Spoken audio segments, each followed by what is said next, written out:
అసలు వీళ్ళందరిని అరెస్ట్ చేయడం దేనికి? జగన్మోహన్ రెడ్డి గారు మీ టార్గెట్.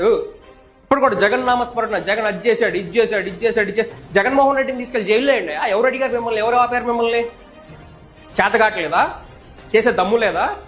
దమ్ము లేకపోతే చెప్పండి. జగన్మోహన్ రెడ్డి జైల్లో ఉంటేనే వేస్తారని చెప్పండి. జగన్మోహన్ రెడ్డి గారితో సార్ మీరు వెళ్ళి జైల్లో ఉండండి, అప్పుడన్నా వీళ్ళు పరిపాలన చేస్తారని చూద్దామని చెప్పేసి మేమే మాట్లాడతాం. ఇంత లేకపోతే జగన్మోహన్ రెడ్డి వాడి గేటు దగ్గర కూడా రానివాడు.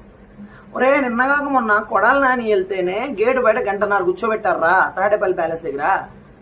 నువ్వెంతరా? నువ్వెళ్ళి ఎలారా చెప్తావు జగన్కి? ఎందుకురా నీకు లాజిక్ లేని మాటలు? జగన్ అరెస్ట్ చేస్తే అప్పుడన్నా అసలు అరెస్ట్ చేయాల్సిన అవసరమే ఉంది జగన్ని.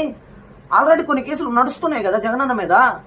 అవి ఇంకా కంప్లీట్ అవ్వలే కదా, కోర్టులోనే ఉన్నాయి కదా. ప్రతి శుక్రవారం వెళ్తున్నాడు కదా కోర్టుకి, సంతకం పెట్ట వస్తున్నాడు కదా. ఇంకా ఏంటి నాన్న నీ ప్రాబ్లం? ఇంకొకటి, ఎందుకు అరెస్ట్ చేస్తున్నారు మీ వాళ్ళని? ఏం చేస్తే అరెస్ట్ చేస్తున్నారు మీకు తెలీదా? నిన్న విడుదల రజని ఏం చేసింది నాన్న? కారులో ఒక క్రిమినల్ని పెట్టుకొని తిరుగుతా ఉంది. అలాంటి మనిషి మీకు కరెక్టా? విడుదల రజని చేసేది కరెక్టా?